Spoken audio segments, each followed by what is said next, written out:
Hi, good morning everyone. Manang Liz is back for another video. Kumusta? Thank you so much sa mga nanonood sa akin.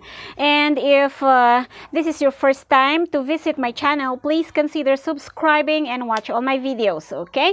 Yes, I make videos about my annulment journey, and if you want to if you have some questions or you want to get the lawyer's information, you can always message me on Facebook, Lids G. Dictaran. Parehas yung account name ko sa YouTube and Facebook, pati na rin yung profile picture ko para madali nyo akong hanapin. Okay, so yes, we have another topic for this video, and that is about marital history. So ito kasi yung isa sa mahirap i-provide na requirement ng annulment, yung magsusulat ka ng nobela tungkol sa married life mo. So, may ibinigay sa akin si attorney noon na na parang format ba, yung guide kung paano sumulat ng marital history. So, yun ang i-share ko. Pero hindi, ewan ko lang sa ibang attorney ha. I-share ko lang kung ano yung format na binigay sa akin ni attorney noon. Pero hindi naman ibig sabihin na yun na lagi. Baka sa ibang lawyer, iba rin yung format nila. Pero ganito sa akin. First part, Rabay, quiet please. Nanonood ng Coco Melon. First part of marital history na galing kay attorney is saan at paano kayo nagkakilala? Ayun, susulat ka. Okay? Tapos, di nagligawan, isulat nyo rin kung kailan kayo nag-start nagligawan, kailan, at saka isulat nyo rin kung ilang taon ba kayong mag-GF-BF, ganon.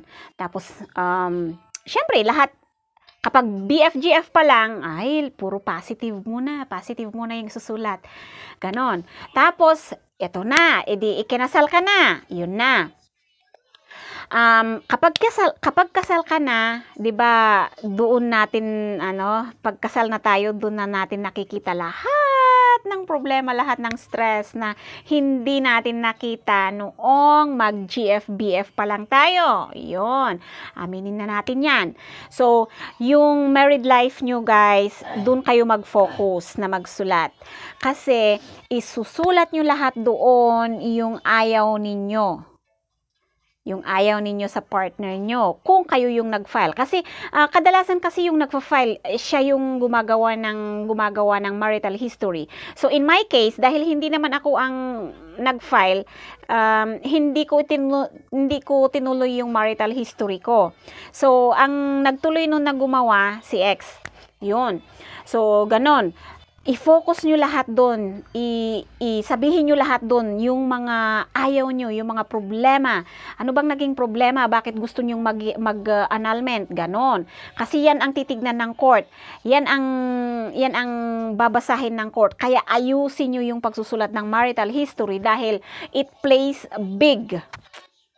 Malaki ang papel ng marital history sa annulment kasi yun ang babasahin ng court. Doon sila magbabase ng bakit kaya gusto ng mga ito bakit kaya nagfa-file si Juan de la Cruz ng annulment? Babasahin nila yan. Kailangan pasok na pasok dun sa ground ng annulment, ganon. Lalong-lalo na kung psychological incapacity ang ground mo, ay hahanapin talaga yung mga problema ba. Ano ba yung mga ayaw nyo sa isa't isa? Ganon. Inuulit ko, ang psychological incapacity, hindi yun hindi yun problema sa utak, kundi yun yung ugali natin, ugali ng mag-asawa, kung bakit na hindi sila magkasundo, kung bakit gusto nilang ng annulment, ganon. So, yun, sabihin nyo doon, nung first part or first few years of our marriage, it was nice naman. Siyempre, maging honest naman tayo. Yun, it was nice naman. Pero here comes, nung patagal ng patagal, ganito, ganyan, naging sugarol si mister, sabungero, babaero, sabihin nyo lahat. Naging madyungera, chismosa si misis, ganon, sabihin nyo lahat ng masasama na ugali. Kasi yan ang gusto ng court na makita, para hindi na niya, para paghiwalayin na kayo, ganon, sa totoo lang, real talk tayo. Kasi kung mahina yung marital history mo, paano mo makukonvince si judge na gusto mo ng annulment? Wala naman palang problema. Anong ilalagay mo doon na tawag nito? Na naglalasing lang ng once a month, ganon? Hindi yung ground ng annulment. Sabihin nyo doon yung totoo na ayaw nyo, na siguro naman, hindi naman,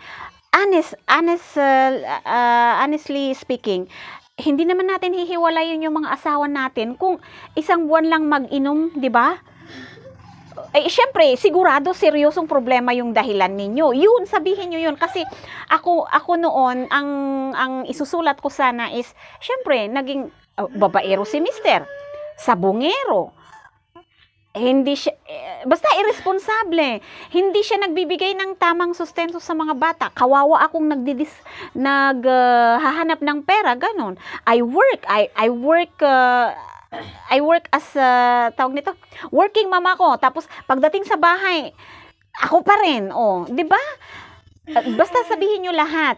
Kasi yun ang gustong makita ng court. Yung, ano bang problema? Bakit gusto nyo ng annulment? Ganon. Ngayon, kung magaan yung statement nyo, wala. Sa bagay, kung si attorney yung naghawak ng annulment ko ang makukuha nyo, hindi naman yan basta-basta isasubmit sa court sisiguraduhin muna niya na mabigat yung statement nyo. I-check mo na yan, tapos sasabihin, isulat mo ng ganito, ganyan, ganyan. Or, basta i-edit niya yan. Kasi, syempre, si attorney naman, gusto niyang manalo. Wala namang attorney na gustong matalo, ganon. Pero, yun yung parang format. Tag nito, ang paggawa ng marital history, guys, ito, inuulit ko. Alam ko, nabanggit ko na to previously, pero, dapat, pareho kayong mali. Mas marami nga lang mali yung finailan mo. Mas marami nga lang mali yung respondent. Mas konti ang mali yung petitioner. So, kung ikaw ang nag-file, mas konti ang mali mo. Ganon. Pero hindi pwedeng mali lahat nung finailan mo. Bias yun. Hindi maniniwala ang court doon. At saka, ikukorek din kayo ni attorney doon. Kaya lang, sinishare ko sa inyo ito para kapag sinabi ni, lalong-lalo na yung mga nabigyan ko na ng contact ni attorney, kapag sinabi ni attorney na gawa ka ng marital history mo, at least alam mo na kung anong isusulat mo. Bawal kasi ang bias sa annulment process. Kahit papaano, kahit maghiwalay kayo, wala naman yung yung parang until death na hate, yung parang hanggang kamatayan na sama ng loob, ganon. Kasi kahit papaano, tatay or nanay naman sila ng mga kids natin, ganon. So, yun ang purpose kung bakit dapat alalay lang sa marital history. Pero sabihin lahat kung ano yung naging problema nung kasal na kayo. Kasi hindi natin, inuulit ko, hindi naman natin nakikita ang problema ng isang tao kung hindi pa natin kasama sa bahay. So, nakikita lang natin talaga yung problema or ayaw natin sa mga partners natin nung nakatira na tayo sa iisang bahay na mag-asawa na talaga tayo. Real talk naman yun, di ba?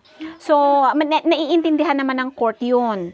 Kaya gusto nilang ilabas nyo ilabas nyo yung nangyari, yung naging problema nung mag-asawa na kayo.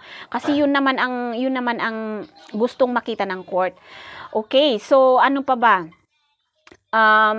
Sana malinaw yung i-explain ko, pero kung hindi, pwede nyo naman akong i-message as I always tell you, pwede nyo akong i-contact sa messenger para sa clarifications ba. Kasi magkaiba kasi kapag gumagawa ako ng video na i-upload ko lang kaysa yung direct or specific na question sa akin. So, actually kung napansin nyo, sa mga questions nyo rin ako nagbe-base kung ano yung igagawan ko ng video. So, feel free to ask questions kasi dyan ako kumukuha ng idea kung hindi kailangan ko sigurong mag-share ng konti ng ganito. Kung basta alam ko. O basta may idea ako kahit konti. Pero ayoko namang magsabi ng kung wala naman talaga akong idea, sinasabihan ko naman, nire-replyan ko naman sila na sorry po, wala akong idea sa ganyan, ganon. Kagaya nung may mga nagtatanong sa akin about Muslim wedding, pero hindi ko maging honest lang tayo. Wala akong alam sa Muslim wedding. Okay, so yun guys, paggawa ng marital history. Anyway, if you want to have some clarifications, you can message me always on Messenger. Hanapin nyo lang ako sa Facebook, okay? So thank you so much, and if this video is informative, please give me a thumbs up and share it also. Baka makatulong pa sa iba, okay? Thank you, and mag-ingat tayong lahat.